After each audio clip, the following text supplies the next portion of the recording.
मैं जी जानना चाह रहा हूँ जी, डेली की डेली पेट्रोल के दाम बढ़ रहे हैं, जाके बारे में क्या रणनीति इतवार। क्या होगी? रणनीति का जहां तक प्रश्न है, हम बाहर भी आवाज उठा सकते हैं और संसद जब चलेगी संसद में भी हम इस मुद्दे पर अपनी आवाज उठाएंगे। और ये पहली बार ये आवाज उठाएंगे ऐसा नहीं है, इसके पहले भी जब जब भी संसद चली है देश की अर्थव्यवस्था को लेकर हम लोगों ने चिंता व्यक्त की है और आगे भी जैसी हालत बनती जा रही है उसमें हम अपनी चिंता संसद में भी व्यक्त करेंगे। अच्छा जे छोड़ो, जे बताओ, तुम रक्षा मंत्री हो तो तुम सरकार के साथ खड़े हो, सरकार के खिलाफ खड़े हो? सरकार के साथ खड़े होने का तो कोई सवाल ही नहीं।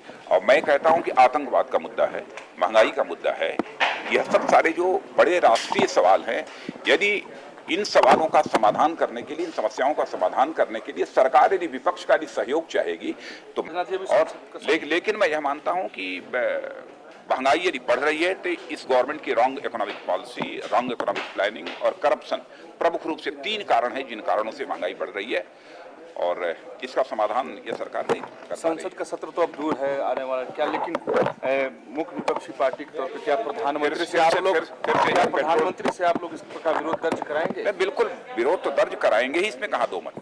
विरोध दर्ज कराया है, आगे भी कराएंगे भी। हाल में पेट्रोल की कीमत जिस तरीके से कल बढ़ाई गई है, 3 रुपया, 3.25 रुपया प्रति लीटर की दर से पेट्रोल की कीमत, मैं समझता हूं कि 1 वर्ष के अंदर ये 9 बार 21 बार बढ़ाई है, 21 बार साहब, 11 बार पेट्रोल और डीजल की कीमतें जो है बढ़ी हैं।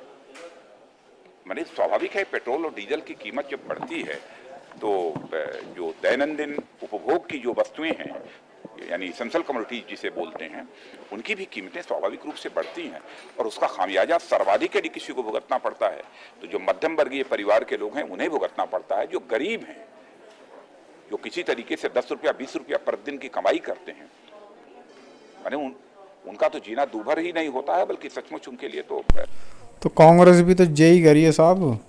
कांग्रेस के बारे में क्या कहना चाह रहे हो तुम? नहीं, इसको नहीं, इस रूप में नहीं लेना चाहिए। कांग्रेस क्यों ऐसा कह रही है, बात हमारी समझ में नहीं है। कांग्रेस का जहां तक प्रश्न है, कांग्रेस तो मैं समझता हूं कि एक कम्युनल फीलिंग अथवा मैन टू मैन डिस्क्रिमिनेशन कैसे पैदा किया जा सकता है, बराबर उसने इसी प्रकार की पॉलिटिक्स की है जिसे कि हम वोट बैंक की पॉलिटिक्स कहते हैं। और कांग्रेस के लोगों को तो मैं बार बार सुझाव देता हूं कि आप राजनीति करते हो तो डिस्क्रिमिनेशन के आधार पर पॉलिटिक्स आपको नहीं करनी चाहिए, क्योंकि राजनीति केवल सरकार बनाने के लिए नहीं की जाती है। राजनीति की जाती है तो समाज बनाने के लिए की जाती है, देश बनाने के लिए राजनीति की जाती है, लेकिन वो केवल सरकार बनाने की सोचते हैं, इसीलिए इस प्रकार की बातें करते हैं। तो मोदी जी भी तो यही कर रहे हैं। मोदी जी हर बार बिहार बिहार करे जा रहे हैं, बिहार इलेक्शन आ रहे हैं। तो चलो वो सब छोड़ो जी, बताओ जी चाइना में क्या चल रहा है, चाइना के बारे लेकिन में मैं क्या कहना कहना चाह चाहूंगा रहे कि हो? इस समय हमारा देश संकटों के दौर से गुजर रहा है।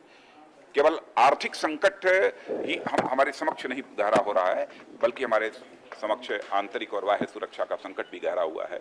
और बाह्य सुरक्षा का यदि मैं कहूं तो जिस तरीके से चीन भारत को चारों तरफ से आज घेर चुका है, घेरने की कोशिश नहीं कर रहा है, आज भारत इंसर्किल्ड है पूरी तरह से। यह सब सारे जो संकट हैं, जो चुनौतियां हैं, इनको लेकर जनता के बीच जाना चाहिए। और मैं समझता हूं कि एक इस देश का वरिष्ठ नेता होने के नाते, एक स्टेट्समैन होने के कारण वो अपनी इस जिम्मेदारी का निर्वाह कर रहे हैं।